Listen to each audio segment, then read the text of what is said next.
Hi friends.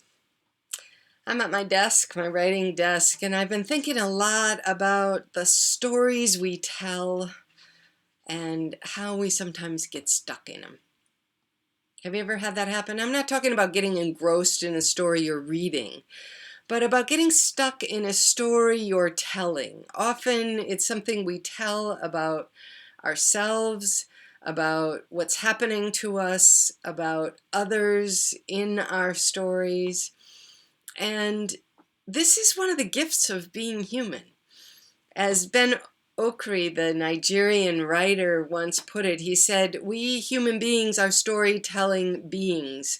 He called us Homo fabula, the species known for our ability to make and discover meaning by telling stories about our experiences in the world. It's a beautiful gift. And we sometimes get stuck to the stories we tell so that there has too little room for the story to move on. This happens all the time to me, to many people individually, and to whole religions that get stuck in a particular story. But most world religions have somewhere in their theology the importance of opening a story to something new.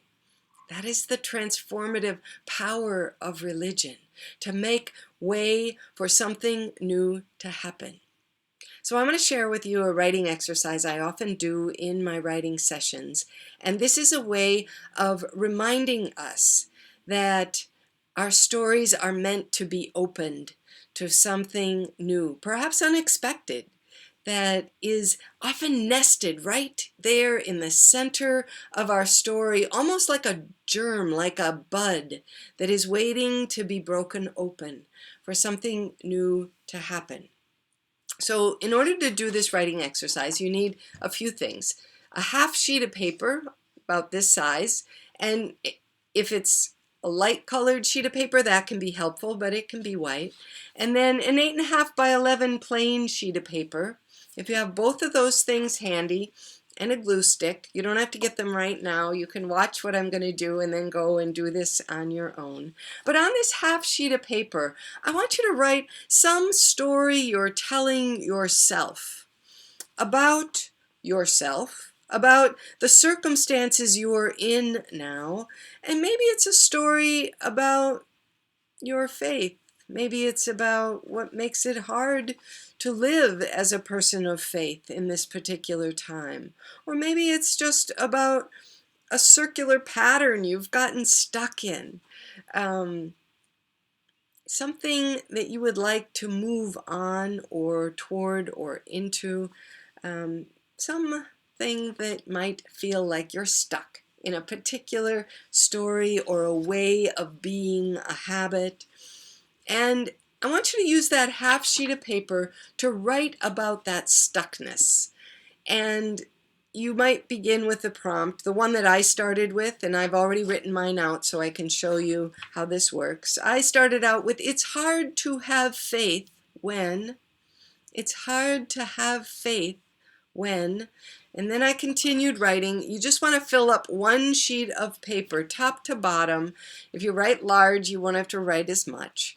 If you write small, maybe leave a lot of space between one line and the next. But if that prompt doesn't work for you, you can say something like, what makes it hard to move on is, what makes it hard to move on is, and go ahead and write from that until you've filled up one side of one sheet of paper. That's your story. And as the saying goes, that's the story and I'm sticking to it. Well, today we're not going to stick to it. In fact, what we're going to do is we are going to tear it apart. And you can, if you want to get a straight line, you can crease it and tear along that. I find it kind of cathartic to just tear it like this. What you want to do is tear it so that you have two roughly halves of that story. Pull them apart, and then take your half sheet of white paper, and I want you to glue them down on either side of the page. And if you look at this, what's happened is I have a big white space right in the middle of my story. The other thing that has happened is each side of this is no longer grammatically correct. If I read down from top to bottom, it's hard to have world keeps the things we granted. Doesn't make sense, right? So what I want you to do is scan down each side. After you've glued this down, scan down each side of it and circle any words that stand out for you. I like to use a colored pen for this, and just circle anything that stands out, either because you like it or because you resist it. Either way, and when you've done that on both sides, I've just done it on one side here, and then I'm going to quickly glue these down so you can see it. And if you were doing this, you would have circled words on both sides. I'm just going to have them on one. Well, I'll circle a couple of them so you can see what it might look like. And okay, so this is what you have. Now, down the middle, you have a chance. You have opened your story up. You've given it space and breath and the possibility of a new turn in the story. And with that, I invite you to write something down the middle that uses as many or as few of the words you've circled as you like, and begin with a new prompt. And you might begin with what I see now, or what if. Either of those can be a great way to start. And use as many of those words as possible, writing a new chapter of your story down the middle, using as many of those words. You can use them in ways that are entirely different in meaning than they were before. And write a new part of your story that might illuminate some new possibility held right there in the center of the story you've been telling about who you are, about who other people are, about what is possible in this particular moment.